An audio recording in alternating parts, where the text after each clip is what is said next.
আসসালামু আলাইকুম সর্বীয় খামারি ভাই ও বোনেরা, আশা করি আপনারা সকলে ভালো আছেন।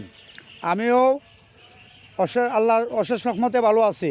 আপনারা দীর্ঘদিন যাবৎ আমারে ফোন করে বলেন কিংবা বাস্তবা যারা আসেন তারাও দেখেন যে এই তো সুন্দর বাচ্চা হাঁসের কিংবা মুরগির একই মেশিনে মুরগির বাচ্চা, হাঁসের বাচ্চা, কোয়েলের বাচ্চা ফুটে, এটা কোন কোম্পানির?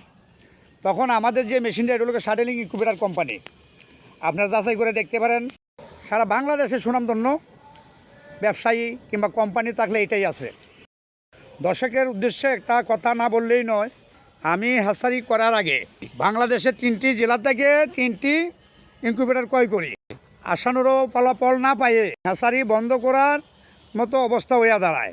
একজন আমাকে ইউটিউবের মাধ্যমে দেখায় দেশের সেরা ইনকিউবেটর প্রতিষ্ঠান শাটেলিং ইনকিউবেটর। আমি সেখান থেকে প্রথমে পরীক্ষামূলক একটা ইনকিউবেটর আনি, এরপরে আরেকটা আমি 1000 ডিমের মেশিন আনি।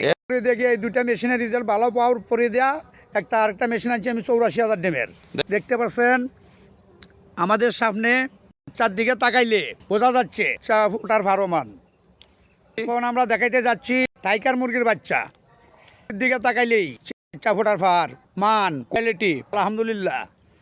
আপনারা যারা হ্যাচারি করতে চান, সে সবচেয়ে পুরনো প্রতিষ্ঠান শাটেলিং ইনকিউবেটর কোম্পানির কাছ থেকে নির্দ্বিধায় কিনতে পারেন।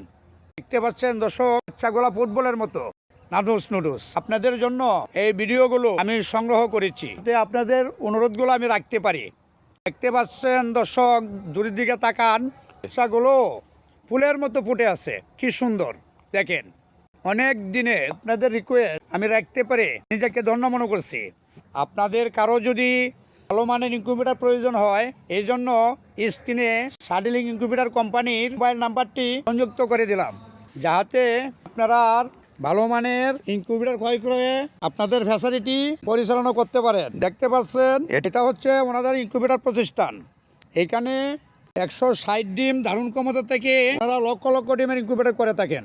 আজকে আমি অনেক সন্তুষ্ট এই জন্যই যে আপনাদের মাঝে আমরা কোন ইনকিউবেটর ব্যবহার করে থাকি বা কোন কোম্পানির ইনকিউবেটর ব্যবহার করে থাকি এটা দিতে পারি। সকলে ভালো থাকবেন, আমার জন্য দোয়া করবে। আমাদের পক্ষ থেকে আপনাদের জন্য দোয়া রইল। আল্লাহ হাফেজ।